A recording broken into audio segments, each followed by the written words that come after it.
Bueno, buenas tardes. Quería saludar primero a Mercedes y a Alberto y felicitarlos por la rápida adaptación a esta nueva modalidad y anticipadamente agradecerles por la invitación y bueno, desear que todo esto funcione de la mejor manera posible. Lo que hoy voy a presentar es la instalación del gas en la península ibérica en la segunda mitad del siglo XIX en una perspectiva comparada. Voy a centrar la atención en Lisboa y Andalucía, sobre todo el caso de Cádiz, y lo central aquí es continuar con lo que desarrollé en el Congreso de Barcelona, en donde el centro de atención lo he puesto en lo que es la historia y la comparación. La historia, desde finales del siglo XIX, ha centrado la atención en la conformación y caracterización de las naciones. ¿Qué quiere decir? Que fundamentalmente lo que se han producido son historias nacionales y los historiadores en general lo que trabajamos son, si muchas veces no son el caso nacional, siempre son casos dentro de nuestras naciones y estamos poco habituados a hacer la comparación nosotros mismos, producir objeto de estudio comparado. Esto que estaba diciendo es algo que Jürgen Kotka sostiene, es que la metodología comparada no es habitualmente aplicada por los historiadores, o sea que la construcción del objeto de estudio comparado no es algo que apliquen los historiadores, y en general cuando hacemos una comparación puede tener dos sentidos. Una es ilustrar la singularidad de nuestro caso, y otras veces la comparación tiene como función indicar que algo fue bien o mal hecho o cómo podría haber sido hecho, algo contrafactual. Mi intención es distinta, ya lo experimenté en Barcelona y yo creo que el resultado para mí fue satisfactorio. Aquí estoy en una fase un poco más embrionaria, pero también creo que hay algunas cuestiones interesantes que puedo trabajar. En el fondo, lo que estoy tratando de hacer es construir objetos comparables.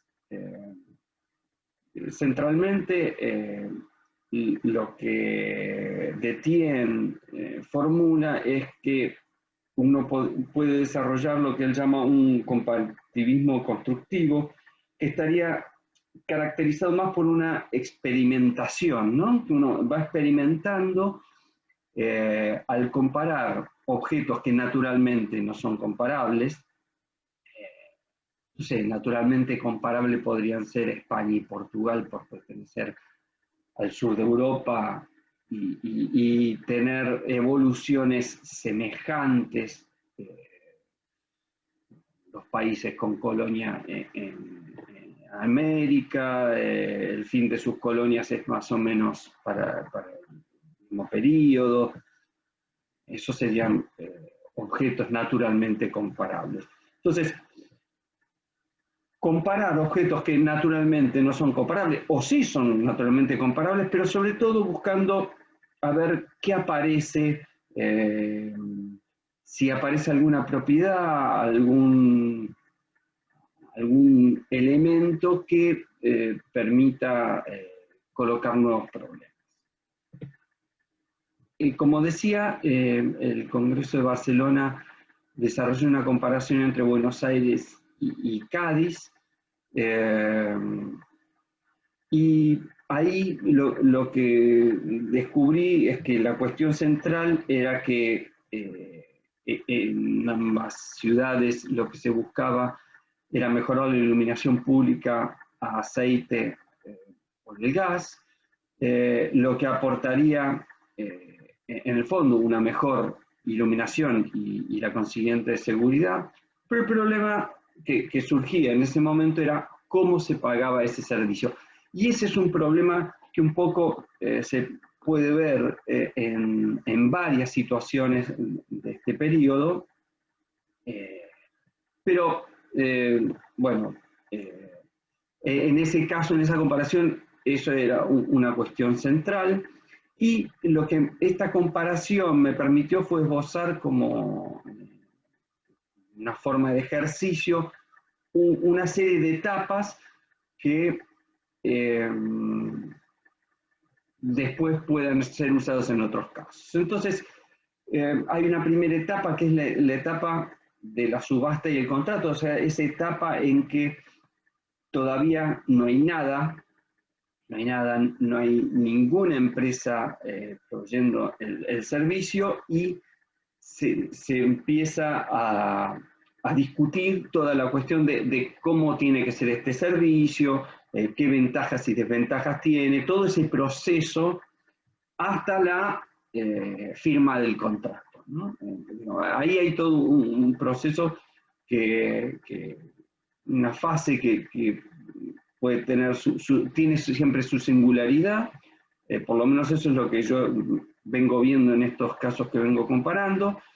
Después, una vez que el convenio está firmado, hay un momento en que la empresa empieza a construir la fábrica, construye la fábrica y empieza a proveer el gas, y ahí surgen nuevos problemas. Todo ese proceso es un nuevo periodo en que surgen nuevos problemas.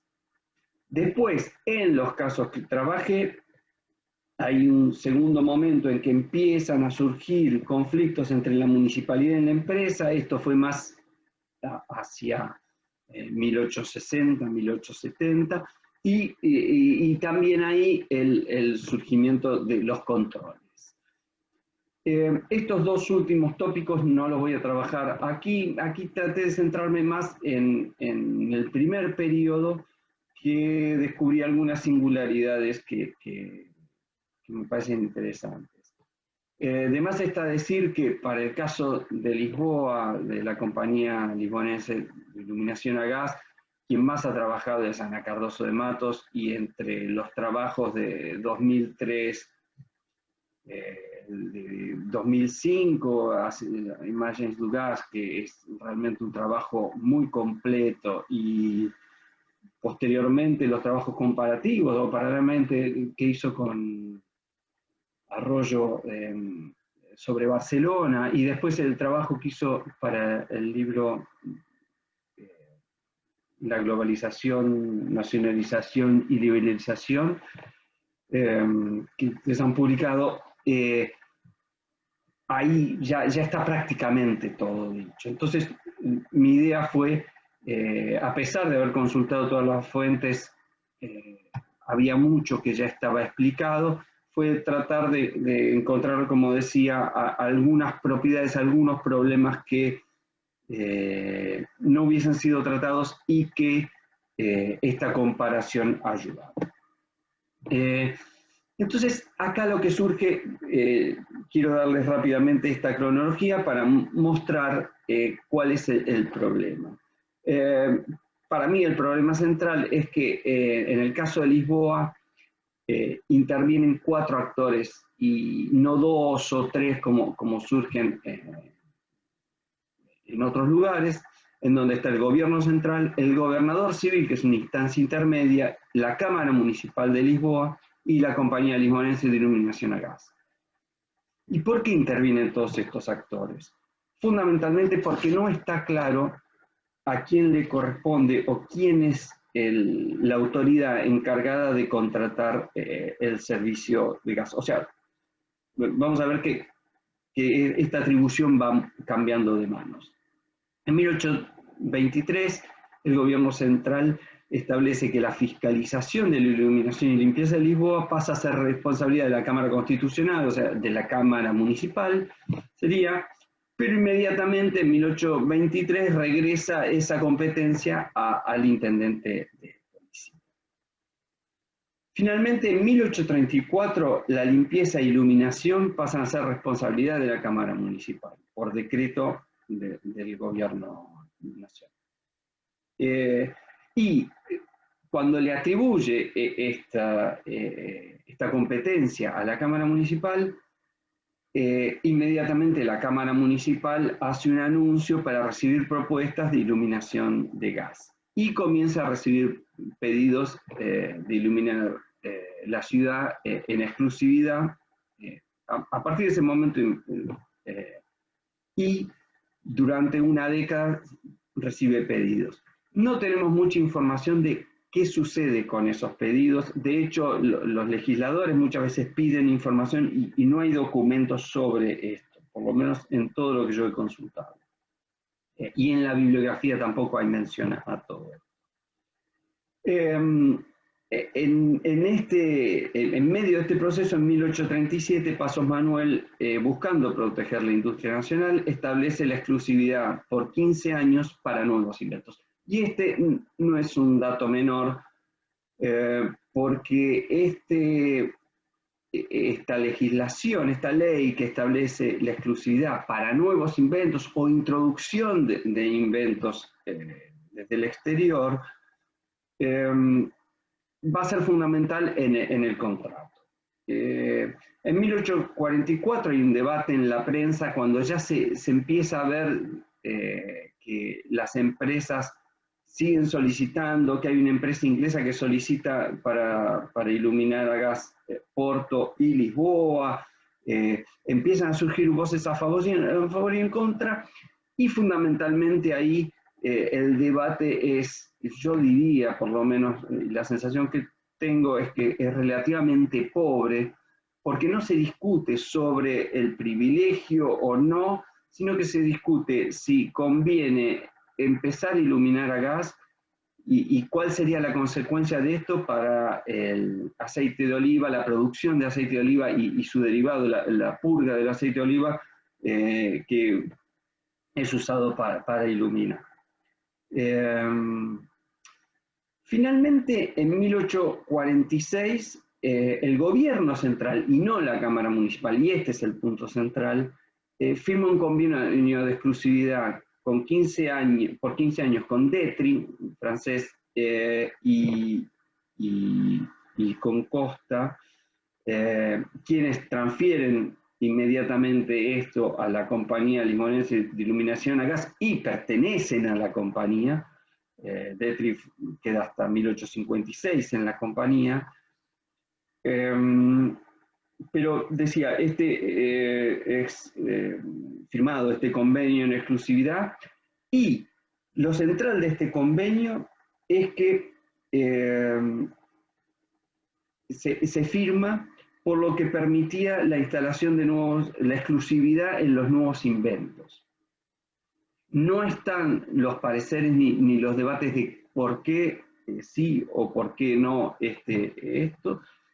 Inmediatamente hay toda una serie de conflictos en Portugal, guerra civil, hay conflictos internos que en este momento llevan a que ese convenio sea derogado, el decreto, pero nuevamente hacia final de año es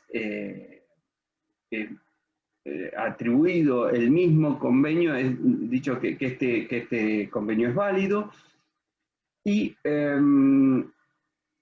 ya ahí comienza un conflicto entre gobierno central y la Cámara Municipal de Lisboa por esta atribución. Entonces, lo que el gobierno central establece es un reglamento de 1847 en donde le quita lo que le había atribuido en 1834, que es que la responsabilidad de la iluminación fuese de la Cámara Municipal.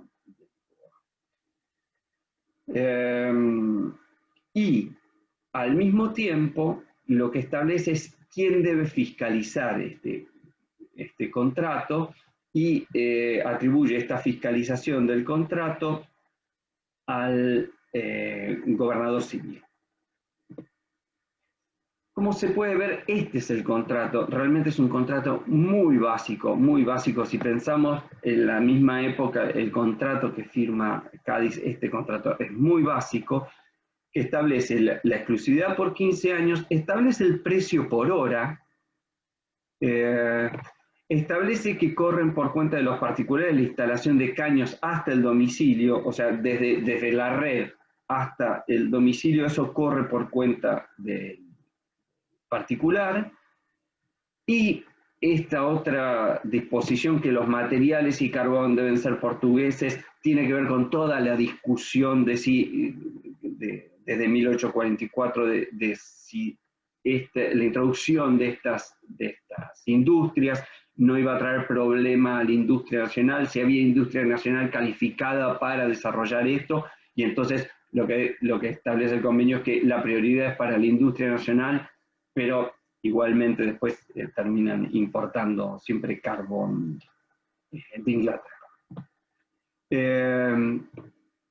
Entonces, lo que decía es esta cuestión de que la Cámara recibe durante varios años las propuestas, y esto de que el convenio es muy básico y que habla solamente de la iluminación pública. Algo parecido pasa con Cádiz. ¿En qué sentido? El convenio que se firma en 1845 en Cádiz tiene también la característica de que solo habla de la iluminación pública. Pero este otro convenio tiene algunas particularidades interesantes que, comparado con Buenos Aires, se parecían en este sentido de que en la subasta se presentan varias empresas y esa competencia entre las empresas hace que los convenios terminen siendo muy favorables a las cámaras. Y en el caso de Buenos Aires, habíamos visto que tenía cierta inviabilidad, y en el caso de Cádiz lo que sucede es que en los primeros años no puede la empresa satisfacer la demanda.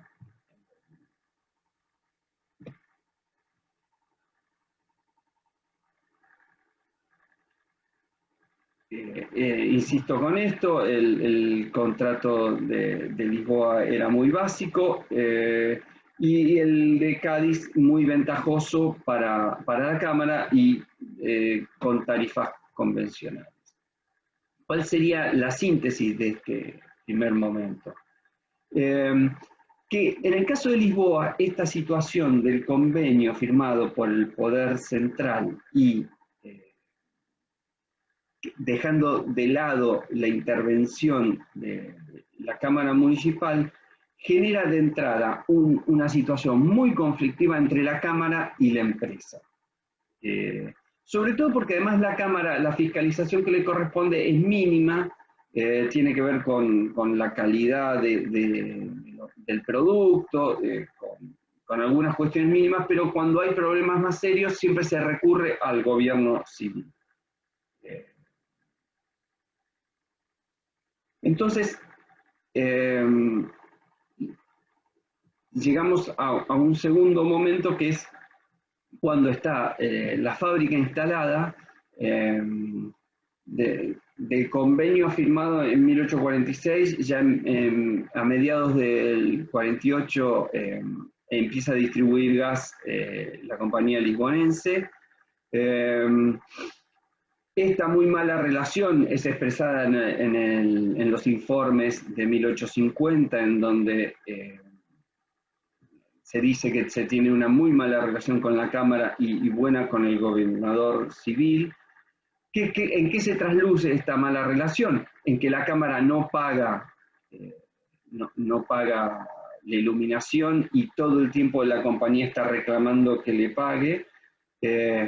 La Cámara no paga por otro conflicto que va teniendo con el gobierno central, que es que los derechos aduaneros y muchos de los derechos que tenía la Cámara anteriormente pasaron al gobierno central. Entonces la Cámara depende de lo que le transfiere el gobierno central para sus gastos mayormente. Entonces esta situación lo que hace es que todo el tiempo la Cámara está reclamándole al gobierno central más fondos para poder pagar el gas, pero al mismo tiempo la Cámara en sus publicaciones se queja de no haber sido consultada cuando se estableció el privilegio y la firma del contrato. Lo que vemos también en este primer periodo de instalación es que empiezan a vender el gas por hora e inmediatamente, y esto se ha visto en otras gasistas, inmediatamente se ve que es un problema venderle gas por hora a los particulares y entonces empiezan a instalar contadores o medidores, como le decimos aquí en Argentina, que en esa primera instancia pueden ser comprados o alquilados, y la empresa desarrolla otra estrategia inmediatamente, que es la de instalar gratis la cañería desde la red hasta el domicilio particular de las personas o las industrias donde instala el gas. Y esto hace que se multipliquen los clientes particulares. En los primeros años la compañía no reparte dividendos, tiene los problemas clásicos estos que descubren que la inversión, y esto está muy bien desarrollado en los trabajos de Ana Cardoso, que la inversión no es suficiente, necesitan préstamos,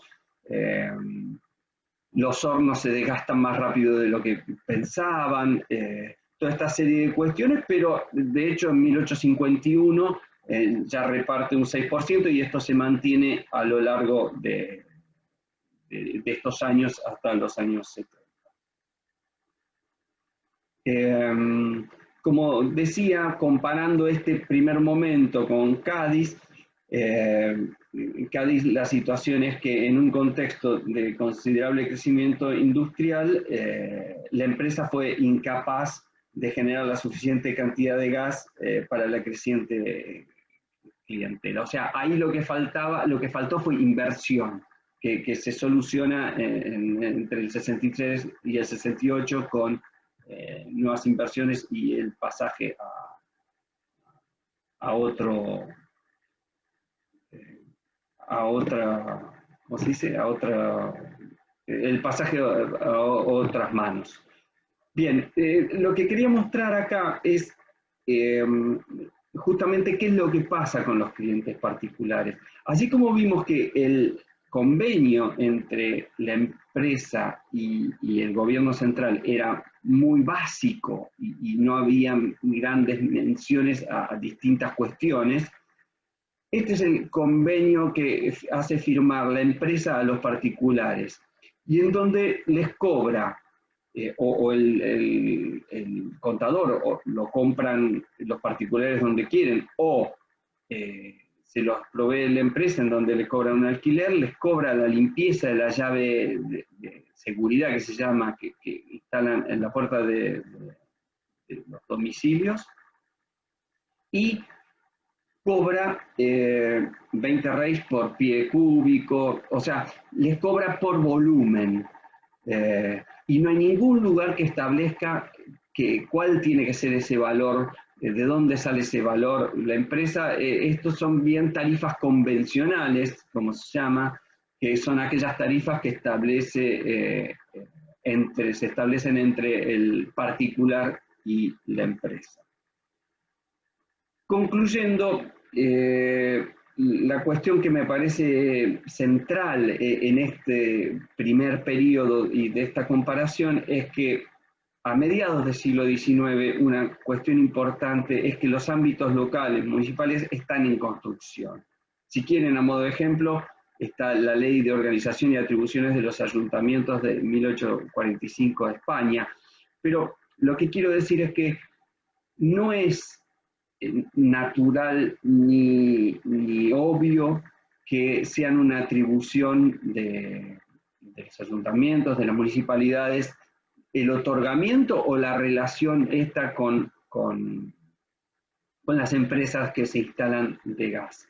Y esto también tiene que ver con que la legislación, vamos a ver, también se puede ver más adelante, hay legislación, por ejemplo, la de los contadores, que en España es 1860, en Portugal es 1866 y es del gobierno central. O sea, hay legislación que tiene que ver con atribuciones del gobierno central y hay mucha legislación o reglamentación que tiene que ver con los poderes locales. Entonces, me parece que acá la cuestión de quien otorga el privilegio y quien realiza la fiscalización no es tan claro ni obvio y en cada caso hay que ver y que esto es algo que hemos visto todos, sobre todo ustedes que trabajan las cuestiones de gas, que la clientela particular en este primer periodo, en este primer momento es muy poco protegida, muy poco contemplada. Está bien que en Barcelona y Valencia en los contratos estaba contemplado algo de la clientela particular, pero en estos casos que he visto, Buenos Aires, Lisboa y Cádiz, en este momento la clientela particular no establece y después esto va a traer problemas. Bueno, esto es todo lo que quería presentar.